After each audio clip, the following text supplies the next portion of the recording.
Hey guys, Freddy here. Welcome back to the desktop for another rules breakdown. And it's a faceless one. We're doing it top down onto the desk as I used to. This feels very retro and it feels very comfortable as well. A faceless video. Nice to be doing one of those again. But anyway, this time we're going to be doing Shadowrun 5th edition, which came out in 2013 from Catalyst Game Labs.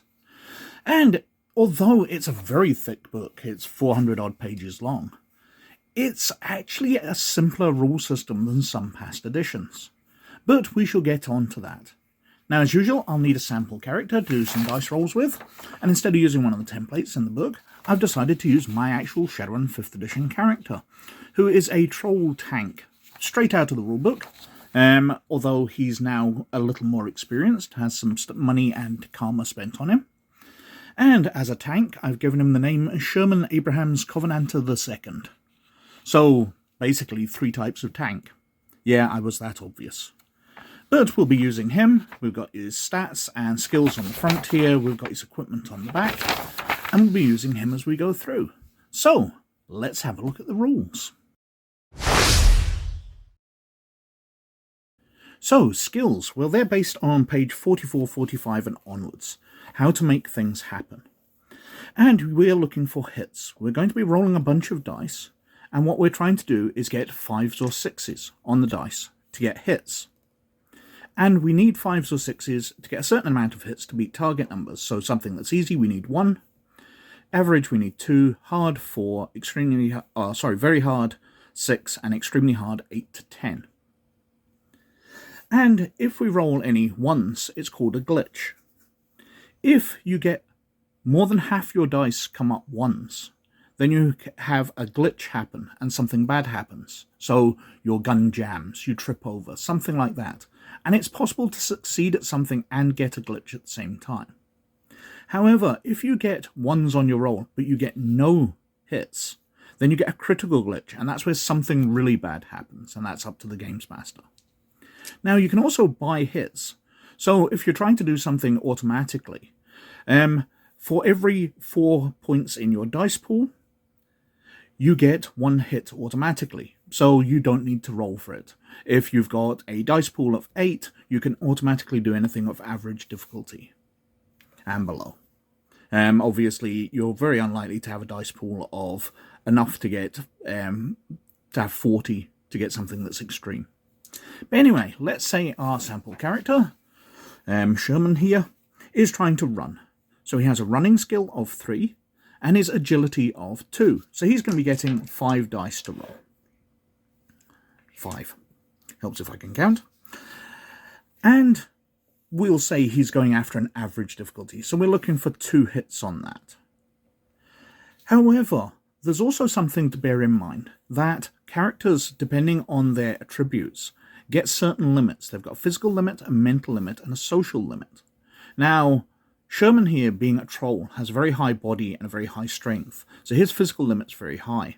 It's naturally 9, 11 with his cybernetic enhancements, but his mental limit's 4 and his social limit's 3.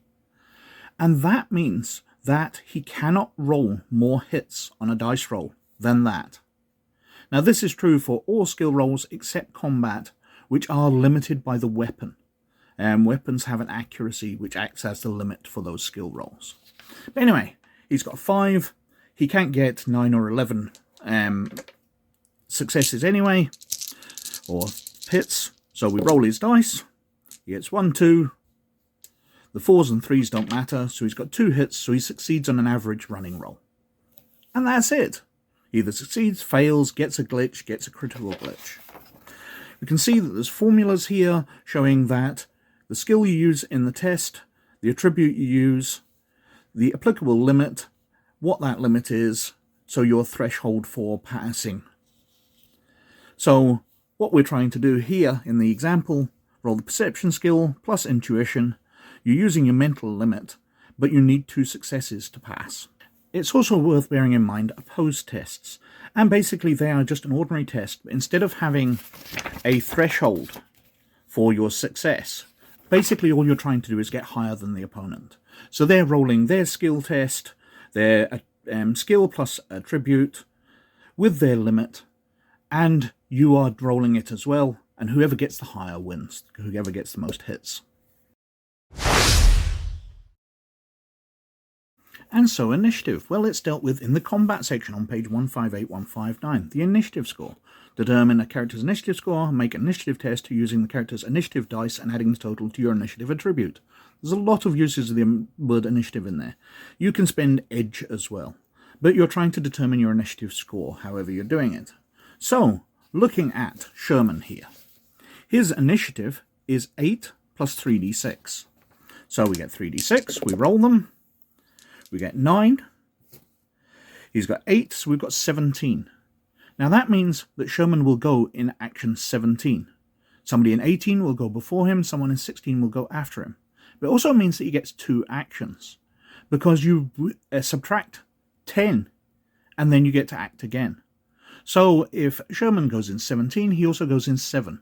Somebody who went in 23 would go in 13 and then 3 as well, so they get 3 actions. But Sherman this turn only gets 2. And when he acts, he can do a large variety of things. In initiative passes, the game has an astounding degree of different things you can do. So we've got free actions. Things like dropping prone, ejecting a clip from a smart gun. We've got simple actions where you can call spirits, insert clips, observe in detail, quick draw. We've got interrupt actions, we've got complex actions. But basically in a simple combat round, you're going to be rolling your initiative dice, you're going to be getting a certain amount of actions, subtracting 10 to get your second actions, third actions, fourth if you roll high enough. And you'll be able to shoot in those actions. And so combat. Well, combat are skill rolls.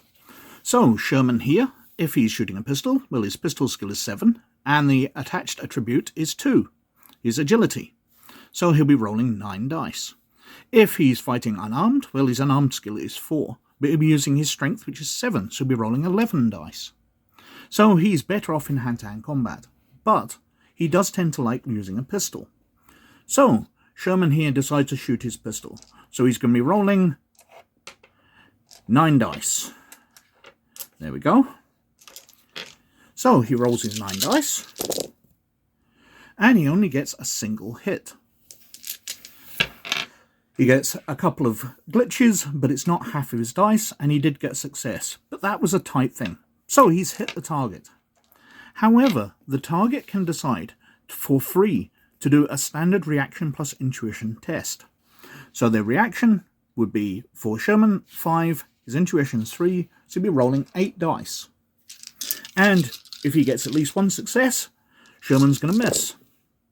Now they get 2 successes, 3 successes. That's a very faded dot in the middle of that 5. So 3 successes, so Sherman misses his attack. However, if he'd got more successes and succeeded, any successes he got over their defense would add to his damage, which we'll come on to in a moment.